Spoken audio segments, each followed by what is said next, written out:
what is a woman's divine purpose? I believe that was it, the question that he had. So I am going to answer that question. And women, y'all may or may not have come to this conclusion in your life. Not. And when I first came to the realization of this, I too was a little bit like, had to sit down. But I think a woman's divine purpose is to be a wife, right? I do. And when I first heard that, I was like, just a wife? What? You know, and when I say I just heard it, I mean, God spoke to me about it. I'm my husband's helpmate. So my initial purpose is to be my husband's helpmeet, his helpmate. But within that, I do whatever it is that my husband needs me to do. And within that, I also have found my gifts as being an instructor, as a teacher. And even though my job was to be the wife, I'm still gifted with a lot of different things. And that's where I should say make the money. But again, my defined purpose was to be my husband's wife.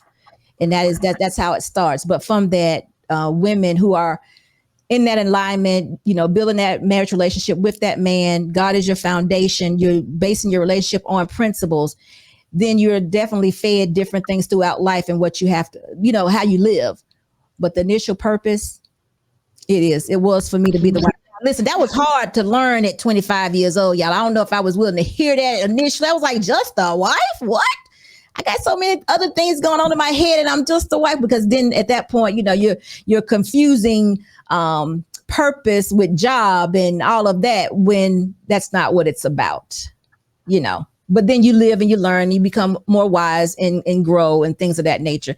And you realize that your husband being a wife doesn't take away from you as a person. It adds to you. It just makes you a better you. And I think that's what women struggle with.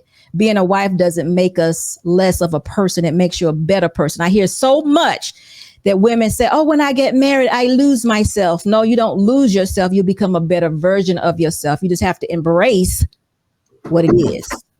And not only that, SB, the fact is, I'm going to keep it about some females. They keep choosing wrong dudes, and I keep telling them, you know what? If you feel that way, that's still your fault, because you still chose the wrong dude. There's too many capable men like your husband that are out there, but you ignore them. So, they're considered nerds, sir. But you know something too. Listen. Oh, yeah. I know. I think I'm what you alluding to, black man, because I was going to mention that also too. Let me say this though, y'all. Y'all need to hear this.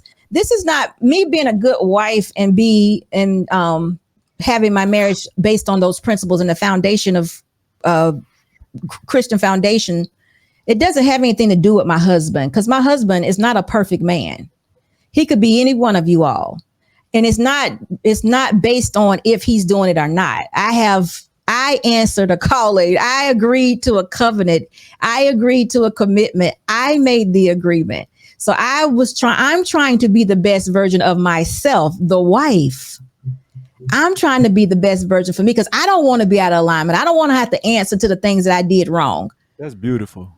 No, it's the truth. It really is the truth. I have that in my head. I do not want to be out of line. I don't want to be corrected by something much greater than me. I don't want to feel. Let me tell you this. You said something that a lot of people not paying attention. It went over a lot of people. You say you made a commitment to the commitment that you made on your wedding vows. Am I correct? My commitment was to my husband. The covenant is with Christ. It's with the Father God. Yes. As a person, you used to be a former usher, used to work in the church. What I've observed in a lot of church community. Mm-hmm.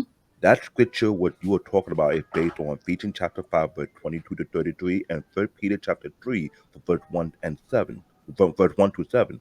Many times this thing being brought up, I hear the same argument. But I don't want to do this, or I told my grandma, I think this too much. It's a modern time. It's not like it used to be. And I ask this question. Ask the pastor, what the point of these women want to get into marriage, but their marriage is based on what the scripture stands on, how a family structure is supposed to be concerning a man and a woman under God, on how they're supposed to conduct themselves. What is the problem? Because the problem is the example is not being shown and the instructions are not being given. No, they see the example. Again, perfect. I'm not gonna mention no name. This person told me how they saw the example with their grandparents, but had a problem how their grandparents submit themselves to their grandpa. They feel like that is too much to do. A lot of people see it, but rebel against it. They say that's not going to be me because of the what they see in the media. I've said it several times before. Some people let the media teach their kids and not teach their kid themselves.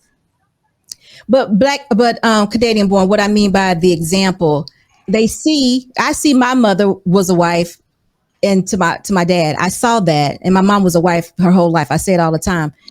And just like you just said, they have examples of the grandparents. They see that these people are in marriage and maybe in marriage for a long time, but they don't know why they do these things. It's not And being taught and for why Miss to do Serena, she asked me it. that question. I'll say it again. It's a Ephesians chapter 5 from verse 22 to 33. The second one is First Peter chapter 3 from verse 1 to 7. Okay, but then you also have to take people to the point where you say this is what marriage is. See, we're using the word marriage for all types of unions. And that's kind of how we get off. And then we also reducing marriage to just a contract, Right. which is a business agreement. So again, it all depends. I'm not saying business agreements don't work, but business agreements can fall apart. They can go bankrupt. People do have difference in opinions and agreements and things of that nature. Because there is a piece of paper that follows it, that what makes it. The world has said, oh, it's contractual, but that's probably why it doesn't work, because you think it's contractual. Whereas when you get it, the real deal of it is really more so of a commitment and a covenant. It's a promise. It's a promise. And when you're serious and sincere about your life, you get it. When you understand that this world is way more than just you, then you get it. It's for a lifetime for me. But Can I say this real quick? Freezy, I want you to hear this. All you guys and Security Boss. In 2020, in an interview, Steve Harvey's daughter said this. These were her words. Women say they want a man that respects them, loves them, and treats them like a queen. A man that doesn't cheat or have a bunch of kids with different women. A man that knows how to provide. A man that is faithful. A man that spends money on them, time with them, and wants to be a husband instead of a baby daddy or a man I'm just sleeping with. A man that motivates me and encourages me daily. This is what she said in 2020. 5 days ago in 2022, she told Michael B. Jordan, I can't be with you because you want marriage and I don't.